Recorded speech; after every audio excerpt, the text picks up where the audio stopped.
అందరికీ నమస్కారం. ఈరోజు మనం ఒక వింతైన ప్రదేశానికి వెళ్తున్నాం. దాని పేరు గంగాపూర్. అక్కడ ఒక శక్తి ఉంది, కాని అది కంటికి కనిపించదు. శతాబ్దాలుగా అక్కడ నమ్మకాలు ఇంకా బలంగా ఉన్నాయి. అసలు ఏంటి ఆ కథ? ఏంటరహస్యం? పదండి, కలిసి తెలుసుకుందాం. ఇప్పుడు ఆలోచించండి, దాదాపు 600 ఏళ్ల క్రితం ఒక గొప్ప సాధువు ఒక చోటుని విడిచిపెట్టి వెళ్ళిపోయారు. కాని ఒకవేళ ఆయన నిజంగా ఎక్కడికి వెళ్ళలేదంటే, ఆయన శక్తి అక్కడే ఉండిపోయిందంటే? చూసారా, ఈ ఒక్క ప్రశ్న మీదే గంగాపూర్ కథ మొత్తం ఆధారపడి ఉంది. ఇదే ఆ క్షేత్రం యొక్క మూల స్తంభం. 15వ శతాబ్దానికి చెందిన శ్రీ నరసింహ సరస్వతి స్వామివారు ఇచ్చిన మాట ఇది. ఆయనేమన్నారంటే, నేను ఈ గంగాపూర్లోనే రహస్యంగా ఉంటాను, నా పాదుకల రూపంలో పూజలందుకుంటాను అని. అబ్బా, ఈ ఒక్క మాట, ఈ ఒక్క వాగ్దానం చాలు గంగాపూర్లో మనం చూసే ప్రతి ఆచారానికి, ప్రతి నమ్మకానికి ప్రాణం పోసింది ఇదే. ఆయన భౌతికంగా లేకపోయినా ఆయన శక్తి పాదుకల రూపంలో అక్కడే సజీవంగా ఉందని భక్తులు బలంగా నమ్ముతారు. సరే, ఈ అదృశ్య శక్తి గురించి అర్థం చేసుకోవాలి, బానే ఉంది. కాని అసలు అంత గొప్ప సాధువు ఈ ప్రదేశాన్నే ఎందుకు ఎంచుకున్నారు? దానికో కారణం ఉండాలి కదా. ముందుగా మనం అక్కడి భౌగోళిక పరిస్థితుల్ని, అక్కడి పవిత్రమైన ప్రదేశాల్ని చూద్దాం. పదండి. గంగాపూర్కి వెళ్తే మొదట కనిపించేది ఆ క్షేత్ర పవిత్రతకు హృదయంలాంటిది, ఈ సంగమం. ఇక్కడే భీమా, అమరజ అనే 2 నదులు ఒక్కటిగా కలుస్తాయి. భక్తుల నమ్మకమేంటంటే, ఇక్కడ ఒక్కసారి మునిగితే చాలు, ఎన్ని జన్మల పాపాలైనా కొట్టుకుపోతాయట. అంటే ఇది కేవలం నదుల కలయిక కాదు, నమ్మకాల మహాసంగమం. ఇంకో విషయమేంటంటే, ఆ సంగమం చుట్టూ 8 పవిత్ర నీటి కొలనులున్నాయి. వీటినే అష్టతీర్థాలు అంటారు. ఇదొక రకమైన స్పిరిచువల్ సర్క్యూట్ అనుకోవచ్చు. ప్రతి తీర్థానికి ఒక స్పెషాలిటీ ఉంది. ఒకటి పితృదోషాలను పోగొడితే, ఇంకొకటి చర్మవ్యాధులను నయం చేస్తుందని నమ్ముతారు.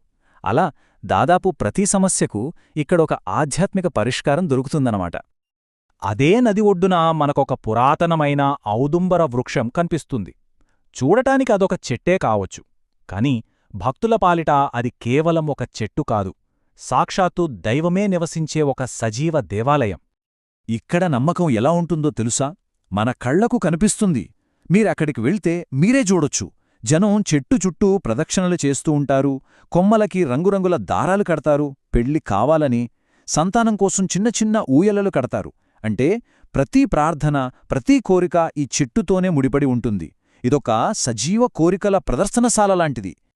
సరే, ఇప్పటిదాకా మనం బయట ప్రదేశాలు చూశాం.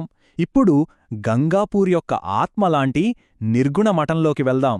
ఇక్కడే ఆ అదృశ్య శక్తి యొక్క అసలు గుట్టు దాగి ఉంది. ఇక్కడికి రాగానే మనకు ఒక పెద్ద వైరుధ్యం, ఒక పారాడాక్స్ ఎదురవుతుంది.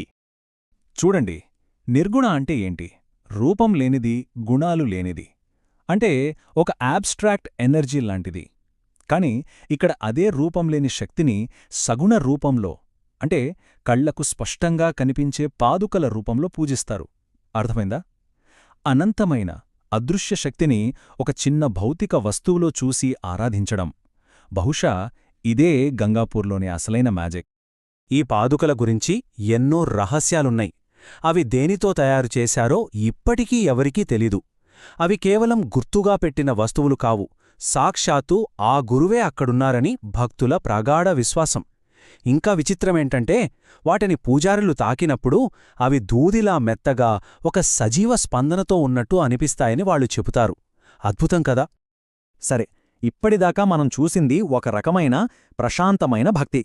కాని ప్రతిరోజు సరిగ్గా మధ్యాహ్నం అయ్యేసరికి గంగాపూర్ స్వరూపమే మారిపోతుంది. అంతా నాటకీయంగా, ఒక్కోసారి ఉద్రిక్తంగా కూడా తయారవుతుంది. అప్పుడసలు ఏం జరుగుతుందో మనం ఇప్పుడు చూడబోతున్నాం. సమయం సరిగ్గా మధ్యాహ్నం 12. ఆ ఒక్క క్షణంలో ఆలయ ప్రాంగణం మొత్తం ఒక ఆధ్యాత్మిక యుద్ధక్షేత్రంలా మారిపోతుంది. ఇది చాలా చాలా కీలకమైన ఘట్టం. మధ్యాహ్న హారతి మొదలవుతుంది. డప్పుల శబ్దాలు, ఘంటల మూతలు, ఆ ప్రాంగణం మొత్తం దద్దరిల్లిపోతుంది. ఆ శబ్దం నెమ్మదిగా ఒక హిప్నోటిక్ రిథంలా మారుతుంది. అప్పుడు చూడాలి, కొంతమంది ఉన్నట్టుండి తమ మీద తమకు కంట్రోల్ కోల్పోయి విచిత్రంగా ప్రవర్తించడం మొదలుపెడతారు.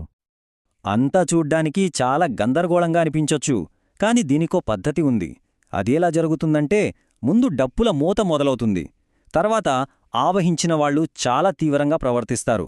ఆ తర్వాత వాళ్ళు అక్కడున్న ఒక పవిత్ర స్తంభాన్ని ఎక్కడానికి ప్రయత్నిస్తారు. అది క్లైమాక్స్ అన్నమాట. ఆ తర్వాత వాళ్ళు శాంతపడి కుప్పకూలిపోతారు. ఆ తర్వాత ప్రశాంతంగా మేల్కొంటారు. ఇది ఒక రకమైన విముక్తి ప్రక్రియ. అయితే ఈ ప్రక్రియ పూర్తయ్యాక కొన్ని కఠినమైన రూల్స్ పాటించాలి. ఒకటి, ఆలయం నుండి బయటికి వెళ్తున్నప్పుడు అస్సలు వెనక్కి తిరిగి చూడకూడదు. 2, వాళ్ళు ఆ సమయంలో వేసుకున్న బట్టల్ని అక్కడే వదిలేసి వెళ్ళిపోవాలి. ఇవన్నీ ఆ నెగటివ్ ఎనర్జీతో సంబంధాన్ని పూర్తిగా తెంచుకోవడానికి చేసే ప్రతీకాత్మక చర్యలన్మాట. మరి ఇదంతా చూశాక మనకు ఏమర్థమవుతోంది? గంగాపూర్ అంటే కేవలం ఒక పాతకాలం నాటి గుడి కాదు, అది ఒక సజీవ క్షేత్రం. ఆ గురువు అదృశ్య శక్తిని అక్కడి ప్రజలు ప్రతిరోజూ ప్రతి ఆచారంలో అనుభూతి చెందుతూనే ఉంటారు. ఆయన వారసత్వం అక్కడింకా బ్రతికే ఉంది. ఉదాహరణకు మధుకరి అనే ఈ ఆచారాన్ని చూడండి. గురువుగారి అసలైన బోధనలు ఇక్కడే మనకు ఆచరణలో కనిపిస్తాయి. మీరు ఎంత పెద్ద కోటీశ్వరుడైనా పేదవాడైనా సరే గంగాపూర్కి వస్తే కనీసం 5 ఇళ్లకు వెళ్ళి భిక్ష అడగాల్సిందే. ఎందుకంటే దేవుడి ముందు అందరూ సమానమే అని చెప్పడానికి, మనలోని అహాన్ని చంపేయడానికి ఇదొక అద్భుతమైన మార్గం. ఇంకో ఆశ్చర్యకరమైన విషయం ఏంటంటే, ఈ క్షేత్రం దగ్గర్లో భస్మతిల అని ఒక కొండుంది. దాని ప్రత్యేకతేంటో తెలుసా? అది పూర్తిగా బూడిదతో ఏర్పడింది. చుట్టూ అంతా నల్లరేగడి భూమి ఉంటే మధ్యలో ఈ బూడిద కొండ ఉండటం నిజంగా ఒక భౌగోళిక అద్భుతం. పురాణాల ప్రకారం ఇది పరశురాముడు చేసిన ఒక మహాయజ్ఞం నుంచి మిగిలిన పవిత్రమైన బూడిదట. అందుకే చుట్టూ నల్లమట్టి ఉన్నా ఇది మాత్రం తెల్లగా ఉంటుంది. భక్తులు ఏం చేస్తారంటే ఈ బూడిదలో దొర్లుతారు. అలా ఒంటికి రాసుకుంటే దుష్టశక్తుల నుంచి రక్షణ లభిస్తుందని వాళ్ళు గట్టిగా నమ్ముతారు. ఇది ఆ ప్రదేశం యొక్క స్పిరిచువల్ ఎనర్జీని ఇంకా పెంచుతుంది.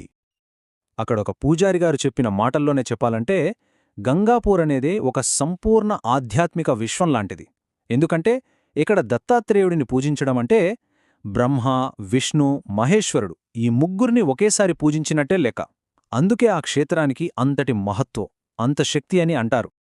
సరే, ఇదంతా చూశాక చివరిగా మనల్ని ఒక ప్రశ్న వెంటాడుతుంది. ఇక్కడ మనం చూసిందంతా కేవలం మనుషుల ప్రగాఢమైన నమ్మకం సృష్టించిన ఒక నాటకమా, లేక గంగాపూర్ నిజంగానే మనకు కనిపించే లోకానికి, కనిపించని లోకానికి మధ్య ఉన్న ఆ సన్నని తెర ఇంకా పలుచగా ఉండే ప్రదేశమా? ఈ ప్రశ్నకు సమాధానం ఎవరి నమ్మకాన్ని బట్టి వాళ్లకే దొరుకుతుంది.